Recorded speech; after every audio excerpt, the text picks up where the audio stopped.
Commerce educational channel infinite nomad. ഇന്ന് discuss ചെയ്യാൻ പോകുന്നത് മോട്ടിവേഷൻ തിയറീസ് എന്ന ടോപ്പിക്കിലെ വളരെ ഇമ്പോർട്ടൻ്റ് ആയിട്ടുള്ള കണ്ടന്റ് തിയറീസ് ആണ്. Content theories explains what needs or desire motivate people to work or achieve their goals. Content theory എന്താണ് explain ചെയ്യുന്നത്? ഒരു വ്യക്തിക്ക് ഒരു കാര്യം ചെയ്യാൻ, അവരുടെ ഗോൾ അച്ചീവ് ചെയ്യാൻ വേണ്ടി അവരെ മോട്ടിവേറ്റ് ചെയ്യുന്നത് എന്താണ്? ഇതാണ് കണ്ടന്റ് തിയറി എക്സ്പ്ലെയിൻ ചെയ്യുന്നത്. എന്ത് നീഡ്സ് ഓർ ഡിസയേഴ്സ് ആണ് ഒരു വ്യക്തിനെ അവരുടെ ഗോൾ അച്ചീവ് ചെയ്യാൻ മോട്ടിവേറ്റ് ചെയ്യുന്നത്? സോ ഈ വീഡിയോയിൽ ഡിസ്കസ് ചെയ്യാൻ പോകുന്നത് ഇമ്പോർട്ടൻ്റ് ആയിട്ടുള്ള കണ്ടന്റ് തിയറീസ്, അതായത് മാസ്ലോവിൻ്റെ ഹൈറാർക്കി ഓഫ് നീഡ്സ്, അതുപോലെ തന്നെ Herzberg 2 factor theory, theory X and theory Y, Alderfer ERG theory, McClelland achievement power and affiliation needs. ഇതൊക്കെയാണ് ഈ വീഡിയോയിൽ കവർ ചെയ്യാൻ ഉദ്ദേശിക്കുന്നത്.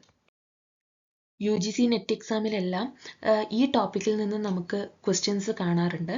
അതായത് മോട്ടിവേഷൻ തിയറീസിൽ നിന്നും മെയിനായിട്ട് മാച്ച് ദ ഫോളോയിങ് ആയിട്ടാണ് ചോദിക്കാറ്. അതായത് തിയറീസ് തരും, അതുപോലെ തന്നെ ഓതേഴ്സ് തരും, നമ്മളത് മാച്ച് ചെയ്യണം. പിന്നെ ഈ മാസ്ലോസ് നീഡ് ഹൈറാർക്കിയിൽ നിന്നും എങ്ങനെയാണ് ചോദിക്കാറെന്ന് വെച്ചാൽ, നീഡ്സ് അവർ തരും, നമ്മളത് കറക്റ്റ് ഓർഡറിലാക്കണം. സോ നമുക്ക് Maslow's need hierarchy theory discuss ചെയ്യാം. നീഡ് ഹൈറാർക്കി തിയറിയുടെ ഓതർ എബ്രഹാം മാസ്ലോ ആണ്. People are motivated by different level of needs and they try to satisfy lower needs first before higher needs. ഇവിടെ നോക്കോളൂ, ഒരു hierarchy കൊടുത്തിട്ടുണ്ട് അല്ലേ? ഇവിടെ എന്താ പറയുന്നത് എന്ന് വെച്ചാൽ 5 ലെവലായിട്ട് ഇവിടെ നീഡ്സിനെ ഡിവൈഡ് ചെയ്തിട്ടുണ്ട്. First basic need, safety need, social need, esteem need, self actualization need. Maslow പറയുന്നത് എന്താണെന്ന് വെച്ചാൽ, ലോവർ നീഡ് സാറ്റിസ്ഫൈ ചെയ്ത ശേഷം മാത്രമേ ഒരു വ്യക്തി ഹയർ നീഡ്സിലേക്ക് പോവുള്ളൂ. ലോവർ നീഡ് സാറ്റിസ്ഫൈ ചെയ്യാത്ത വിധം ഒരു വ്യക്തിക്ക് അടുത്ത നീഡ്, ഹയർ ലെവൽ നീഡ്സ് അവരൊരിക്കലും എന്ത് ചെയ്യില്ല എന്നാണ് പറയുന്നത്, അതിനെക്കുറിച്ച് അവർ ചിന്തിക്കില്ല എന്നാണ് പറയുന്നത്. സോ ബേസിക് നീഡ് സാറ്റിസ്ഫൈ ചെയ്ത ശേഷം പിന്നീട് അവരുടെ മോട്ടിവേഷൻ എന്ന് പറയുന്നത് സേഫ്റ്റി നീഡ്സ് ആയിരിക്കും. അതിനുശേഷം സേഫ്റ്റി നീഡ്സും സാറ്റിസ്ഫൈ ചെയ്താൽ മാത്രമായിരിക്കും സോഷ്യൽ നീഡ്സ് എന്നുള്ളത് അവർക്ക് മോട്ടിവേഷൻ ആവുക. ജസ്റ്റ് നമുക്കിവിടെ നോക്കാം. First one, physiological need. ഇവിടെ എന്താ പറയുന്നത്? ബേസിക് സർവൈവൽ, ഫുഡ്, വാട്ടർ, ഇങ്ങനെയുള്ള ബേസിക് നീഡാണ് first need. Then safety need. Safety need എന്ന് പറയുന്നത് നമ്മൾ ബേസിക് നീഡ്സ് എല്ലാം തന്നെ സാറ്റിസ്ഫൈ ചെയ്തു വെച്ചാൽ തീർച്ചയായും ഒരു വ്യക്തിയിൽ അടുത്ത മോട്ടിവേഷനായിട്ട് വരുന്നത് സേഫ്റ്റി നീഡ്സ് ആണ്. സേഫ്റ്റി നീഡ്സിൽ വരുന്നതാണ് സെക്യൂരിറ്റി, സ്റ്റെബിലിറ്റി. സോ നമുക്ക് ബേസിക് ആയിട്ടുള്ള കാര്യങ്ങളും കിട്ടി, സെക്യൂരിറ്റി, അല്ലെങ്കിൽ നമ്മുടെ ജോലിയിലാണെങ്കിലും അല്ലെങ്കിൽ നമ്മുടെ ഈ ബേസിക് നീഡ്സിൽ ഒരു സെക്യൂരിറ്റിയും സ്റ്റെബിലിറ്റിയും കിട്ടിയാൽ തീർച്ചയായും പിന്നീട് സോഷ്യൽ നീഡ്സിലേക്ക് ആളുകൾ പോകും. ഈ സോഷ്യൽ നീഡ്സ് അവരുടെ മോട്ടിവേഷൻ ആവും എന്നാണ് പറയുന്നത്. സോഷ്യൽ നീഡ്സിൽ വരുന്നത് എന്താണ്? ഫ്രണ്ട്ഷിപ്പ്, ലവ്, അങ്ങനെയുള്ള കാര്യങ്ങളാണ്. അതായത് നമ്മളൊരു ഓഫീസിൽ ഒരു കാര്യം എടുക്കുകയാണെന്ന് വെച്ചാൽ ആദ്യം നമുക്കൊരു ബേസിക് ആയിട്ടുള്ള ഒരു ജോലി വേണമെന്ന് നമ്മൾ ചിന്തിക്കും. അങ്ങനെ ഒരു ജോലി കിട്ടിക്കഴിഞ്ഞാൽ അത് എന്നും നിലനിൽക്കണം, അവിടെ പെർമനൻ്റ് ആവണം എന്ന് നമ്മൾ ചിന്തിക്കും. അത് കഴിഞ്ഞാൽ വരുന്നതാണ് സോഷ്യൽ നീഡ്. അതായത് ആ ഒരു കമ്പനിയിൽ നമ്മൾക്ക് എന്താണ്, നല്ല കൊളീഗ്സ് ഉണ്ടാവണം, നല്ല ഫ്രണ്ട്ഷിപ്പ് ഉണ്ടാവണം, അങ്ങനെയൊക്കെ ചിന്തിക്കില്ലേ? സോ അതാണ് സോഷ്യൽ നീഡ്. ഇനി സോഷ്യൽ നീഡ്സ് കഴിഞ്ഞാൽ അടുത്തത് വരുന്നതാണ് എസ്റ്റീം നീഡ്സ്. എസ്റ്റീം നീഡ്സിൽ എന്താണ് വരുന്നത്? Status, recognition. നമ്മൾ നമ്മുടെ കമ്പനിയുമായിട്ട് കംഫർട്ടബിൾ ആയി അവിടെ കുറേ നല്ല കൊളീഗ്സ് ഒക്കെ ഉണ്ടെങ്കിൽ തീർച്ചയായും അടുത്ത സ്റ്റേജിൽ നമ്മൾ ചിന്തിക്കുക നമ്മുടെ സ്റ്റാറ്റസ് ഒന്നുകൂടെ ബെറ്റർ ആക്കാൻ. അതായത് നമുക്ക് പ്രൊമോഷനൊക്കെ കിട്ടിയിരുന്നെങ്കിൽ, നമ്മൾ ചെയ്യുന്ന വർക്കിന് റെക്കഗ്നീഷൻ കിട്ടിയിരുന്നെങ്കിൽ, ആ ഒരു മോട്ടിവേഷൻ തീർച്ചയായും വരും അല്ലേ? ദെൻ ലാസ്റ്റ് വൺ ആണ് self actualization need. Self actualization need എന്താ പറയുന്നത്? Achieving one's full potential. ഇതാണ് ഏറ്റവും ഹയർ ആയിട്ടുള്ള നീഡ്സ്. ഇത് നമ്മൾ അച്ചീവ് ചെയ്ത് കഴിയുകയാണെങ്കിൽ നമുക്ക് പിന്നെ ഒരു സെൽഫ് സാറ്റിസ്ഫാക്ഷൻ ഉണ്ടാവും. പിന്നെ അടുത്തതായിട്ട് നമ്മൾ എക്സ്ട്രാ ഒന്നും ചിന്തിക്കില്ല എന്നാണ് മാസ്ലോ പറയുന്നത്. സോ ഈ ടോപ്പിക്കിൽ നിന്നും ഇതിലെ ഓതർ ആരാണ് എന്നുള്ളത് നമ്മൾ കറക്റ്റായി പഠിക്കണം, അതായത് എബ്രഹാം മാസ്ലോ. അതുപോലെ തന്നെ ഇതൊന്ന് കറക്റ്റ് ഓർഡറിൽ പഠിച്ചു വെക്കേണ്ടതുണ്ട്. Next one ഹേഴ്സ്ബർഗ്സിന്റെ 2-factor തിയറിയാണ്. 2-factor തിയറിയിൽ അതിന്റെ പേര് പോലെ തന്നെ 2 ഫാക്ടറാണ് ഇവിടെ മെൻഷൻ ചെയ്യുന്നത്. First one motivation, second one hygiene factor. So Herzberg found that job satisfaction and dissatisfaction act independently. ഇവിടെ ഹേഴ്സ്ബർഗ് എന്താ ഉദ്ദേശിക്കുന്നതെന്ന് വെച്ചാൽ ജോബ് സാറ്റിസ്ഫാക്ഷൻ എന്ന് പറയുന്നതും ജോബ് ഡിസാറ്റിസ്ഫാക്ഷൻ എന്ന് പറയുന്നതും രണ്ടാണ്, ഒരിക്കലും ഒന്നല്ല. ഒരു കാര്യം ഉള്ളത് ജോബ് സാറ്റിസ്ഫാക്ഷനും അതേ കാര്യം ഇല്ലാത്തത് ജോബ് ഡിസാറ്റിസ്ഫാക്ഷനും കാരണമാവും എന്ന് നമുക്ക് പറയാൻ പറ്റുന്നില്ല. ഹേഴ്സ്ബർഗിന്റെ പെർസ്പെക്റ്റീവില് സാറ്റിസ്ഫാക്ഷന്റെ ഓപ്പോസിറ്റ് എന്ന് പറയുന്നത് നോട്ട് സാറ്റിസ്ഫാക്ഷൻ ആണ്, അല്ലെങ്കിൽ നോൺ സാറ്റിസ്ഫാക്ഷൻ ആണെന്ന് പറയാം. ഡിസാറ്റിസ്ഫാക്ഷൻ എന്ന അതിന്റെ ഓപ്പോസിറ്റ് നോൺ ഡിസാറ്റിസ്ഫാക്ഷൻ ആണെന്ന് പറയാം. ഓക്കെ, സോ ഇവിടെ നമുക്ക് ഈ 2 ഫാക്ടേഴ്സ് ജസ്റ്റ് ഒന്ന് നോക്കി പോവാം. ഹൈജീൻ ഫാക്ടേഴ്സ് എക്സ്ട്രിൻസിക് എന്ന് നമുക്ക് പറയാം. Their absence causes dissatisfaction, but their presence doesn't provide long-term satisfaction. ഇവിടെ എന്താ പറയുന്നത്, ഹൈജീൻ ഫാക്ടർ ഒരു സ്ഥലത്ത് ആബ്സെന്റ് ആണെങ്കിൽ അവിടെ എംപ്ലോയീസിന് ഡിസാറ്റിസ്ഫാക്ഷൻ ഉണ്ടാവും.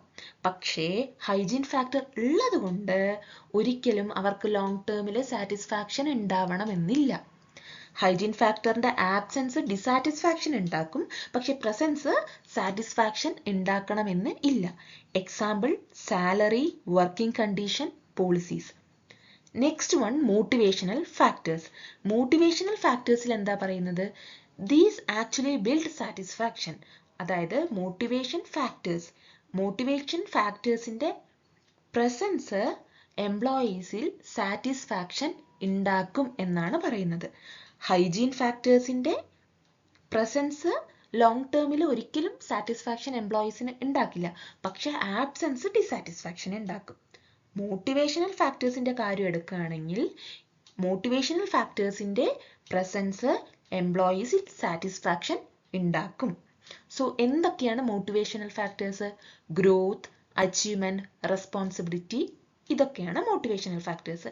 ഇതിൽ നിന്നും ക്വസ്റ്റ്യൻസ് എങ്ങനെയാണ് വരാറെന്ന് പറഞ്ഞു വെച്ചാൽ നോർമലായിട്ട് സാലറി ഏത് ഫാക്ടറാണ് എന്നാണ് ചോദിക്കുക. സോ നമുക്ക് തന്നെ കൺഫ്യൂസ്ഡ് ആവും, അത് മോട്ടിവേഷൻ ആണോ ഹൈജീൻ ആണോ. സോ നമ്മൾ അവിടെ ആൻസർ ചെയ്യേണ്ടത് സാലറി എന്നുള്ളത് ഹൈജീൻ ഫാക്ടർ ആണ്. എന്തുകൊണ്ടാണ് സാലറി ഹൈജീൻ ഫാക്ടർ ആയത്? സാലറി നമ്മളെ മോട്ടിവേറ്റ് ചെയ്യില്ല എന്നല്ല പറയുന്നത്, പക്ഷെ ലോങ് ടേമിൽ ഒരിക്കലും മോട്ടിവേറ്റ് ചെയ്യില്ല. നമ്മൾക്ക് തുടർച്ചയായിട്ട് 10 വർഷവും സെയിം സാലറിയാണ് തരുന്നത് വെച്ചാൽ അതൊരിക്കലും വർക്ക് ചെയ്യാൻ നമ്മളെ മോട്ടിവേറ്റ് ചെയ്യില്ല അല്ലേ. സോ അതുകൊണ്ടാണ് സാലറി നമ്മൾ ഹൈജീൻ ഫാക്ടർ ആണെന്ന് പറയുന്നത്. അൾഡേഴ്സ് ERG തിയറി എന്താണെന്ന് നോക്കാം.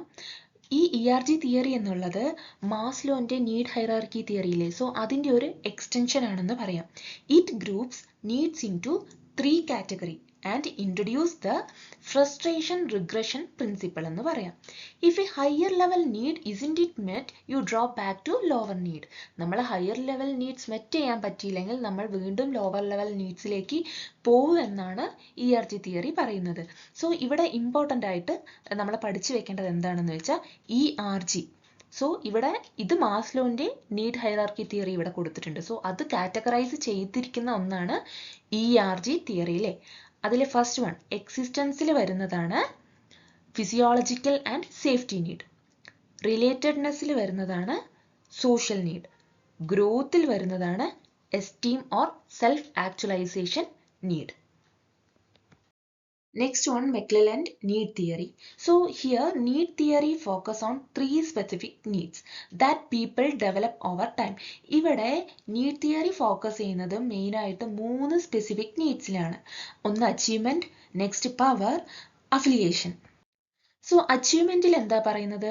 Desire to excel and solve problem. നമ്മളെ കൊണ്ട് എല്ലാ പ്രോബ്ലംസും സോൾവ് ചെയ്യാൻ പറ്റണം, നമുക്ക് നല്ല സക്സസ് ഉണ്ടാവണം, ഏറ്റവും ആക്റ്റീവായിട്ട് നല്ല അച്ചീവ്മെന്റ്സ് ഉണ്ടാവണം എന്നാണ് ഇവിടെ മെയിനായിട്ട് തിങ്ക് ചെയ്യുക അല്ലേ. സോ ആ അച്ചീവ്മെന്റ്സ് ആയിരിക്കും ഈ ഒരു സ്റ്റേജിൽ നമ്മുടെ മോട്ടിവേഷൻ ആയിട്ട് വരിക.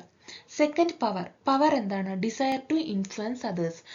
നമ്മളെ കൊണ്ട് മറ്റുള്ളവരെ ഇൻഫ്ലുവൻസ് ചെയ്യാൻ പറ്റണം.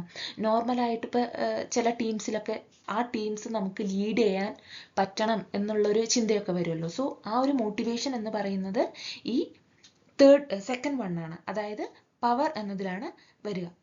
Then third one affiliation. Affiliation എന്താണ്? Desire for friendly relationship. എല്ലാവരുമായിട്ടും വളരെ ഫ്രണ്ട്ലി ആയിട്ട് നമുക്ക് നിൽക്കാൻ പറ്റണം. സോ നല്ലൊരു റിലേഷൻഷിപ്പ്, ഒരു ബോണ്ട് ഉണ്ടാക്കിയെടുക്കണം എന്നാണ് അഫിലിയേഷനിൽ പറയുന്നത്.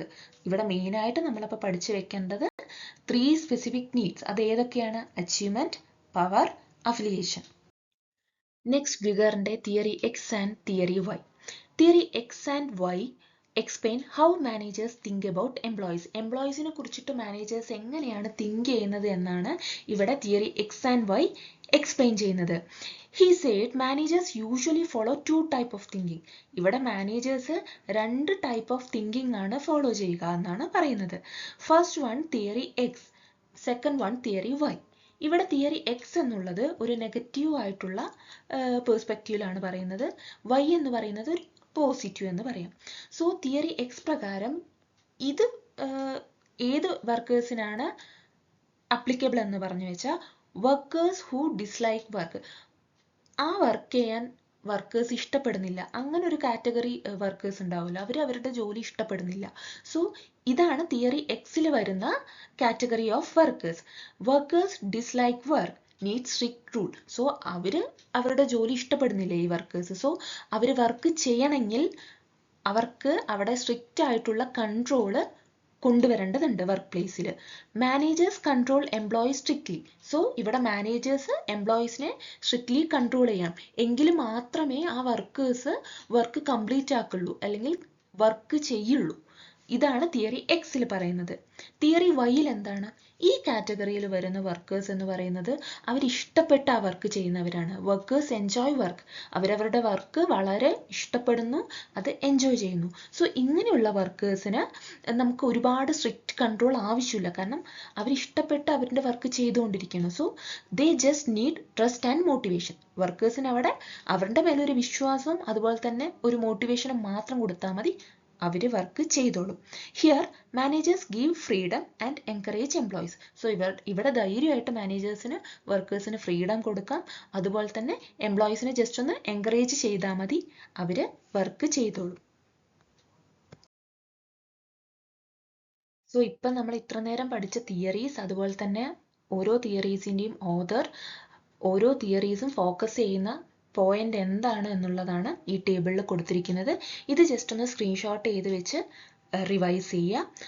വളരെ ഇമ്പോർട്ടൻ്റ് ആയിട്ടുള്ള ഒരു ടോപ്പിക്കാണ് മോട്ടിവേഷൻ തിയറീസിലെ ഈ 5 കണ്ടന്റ് തിയറീസും. സോ എല്ലാവർക്കും ക്ലിയർ ആയി എന്ന് വിചാരിക്കുന്നു. Thank you.